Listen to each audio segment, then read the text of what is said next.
Everyone, welcome back to my channel. आज मैं आपके साथ शेयर करने वाली हूँ Indian glass skin ritual to get radiant and glowing skin. According to Ayurveda हम सिंपल रेमेडीज से भी अपनी स्किन को ग्लोइंग एंड ग्लास स्किन बना सकते हैं। सो आपको सिर्फ 7 स्टेप्स फॉलो करनी है जिससे अपनी स्किन को ग्लास स्किन बना सकते हो। So let's get started. सबसे पहले अपने हेयर को टाई कर लीजिए। Step number 1, cleansing. क्लेंजिंग के लिए यहाँ पर मैं यूज़ कर रही हूँ रॉ मिल्क।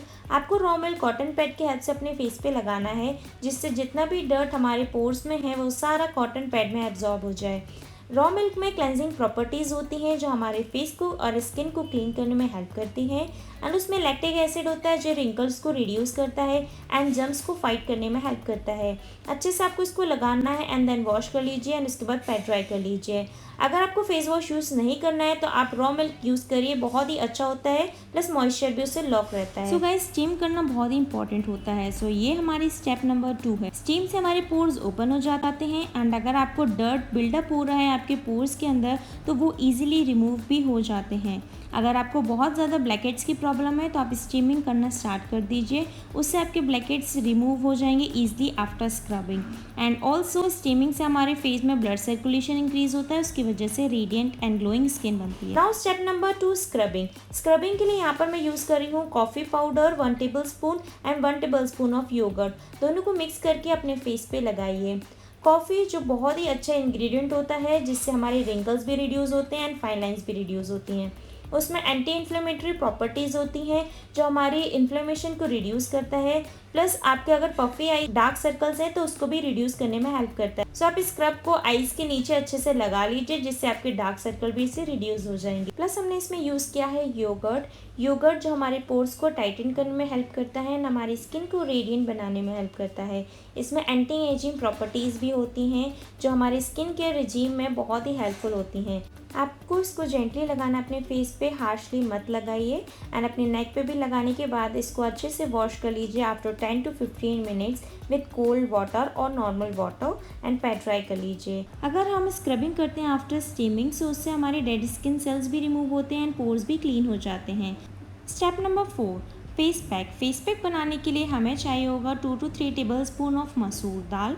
उसमें आपको डालना है 4 to 5 टेबलस्पून ऑफ मिल्क मैं इसलिए ले रही हूँ जिससे आप इसको अच्छे से सोक कर पाओ। तो आपको मसूर दाल को ओवरनाइट के लिए सोक कर लेना है एंड मॉर्निंग में इसको ग्राइंड करके यूज़ करना है। अगर आपको इसको ओवरनाइट के लिए नहीं रखना है तो आप इसका डायरेक्टली पाउडर ले सकते हो मसूर दाल का एंड उसमें आप इसमें मिल्क ऐड करके अच्छे से स्मूथ पेस्ट बना लीजिए एंड जेंटली तरीके से अप्लाई करना है।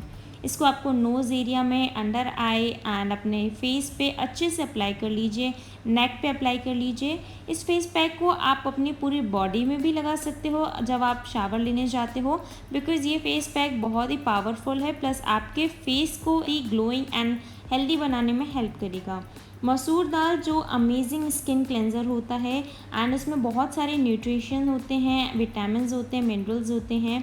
एंड अगर आपको डर्ट वगैरह हो रही है, इम्प्यूरिटीज़ आपकी स्किन में, आपकी स्किन डल हो रही है तो मसूर दाल फेस पैक बहुत ही अमेजिंग होता है and it works as a great natural exfoliator. अगर आपके स्किन में एक्ने हैं, ब्लैकहेड्स हैं तो उसको भी रिमूव करने में हेल्प करेगा। तो अच्छे से इसको नॉर्मल वाटर से वॉश करके पैड ड्राई कर लीजिए।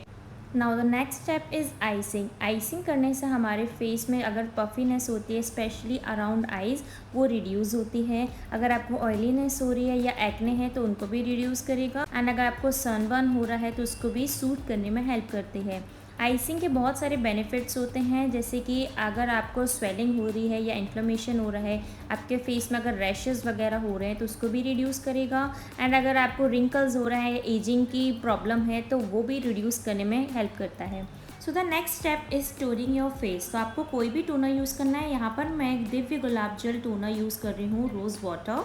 सो आप कोई भी टोनर यूज़ कर सकते हो। टोनर आपको स्किप नहीं करना है। Before moisturising your face always apply toner on your face. इससे आपके अगर लास्ट पोर्स की प्रॉब्लम है तो वो भी रिड्यूस होगी एंड आपके स्किन को प्रोटेक्ट करने में हेल्प करता है, आपकी स्किन को टाइट करने में हेल्प करता है। Now the last step of this Indian glass skin ritual is moisturiser.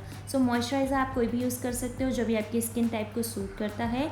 यहाँ पर आप एलोवेरा जेल भी यूज़ कर सकते हो एंड मैं अपना एलोवेरा वाली क्रीम यूज़ कर रही हूँ जो मैंने होममेड बनाई थी। तो अगर आपने वो चेक नहीं किया है तो आप जल्दी से जाके चेक करिए। मैं लिंक डिस्क्रिप्शन में भी डाल दूँगी और आई बटन में भी डाल दूँगी, तो आप वहाँ से चेक कर सकते हो। तो आप कभी भी मॉइस्चराइज़र स्किप मत करिए even if you have oily skin. And इस तरीके से मसाज कर लीजिए आफ्टर अप्लाइंग मॉइस्चराइज़र एंड अपने हैंड्स पे भी अप्लाई कर लीजिए। एंड इस तरीके से ये इंडियन ग्लास स्किन रिचुअल आपका कंप्लीट होता है, 7 स्टेप्स कंप्लीट होती हैं। Now don't forget to like this video, subscribe to my channel, hit the bell icon, comment down below, and yeah, thank you for watching. Bye bye.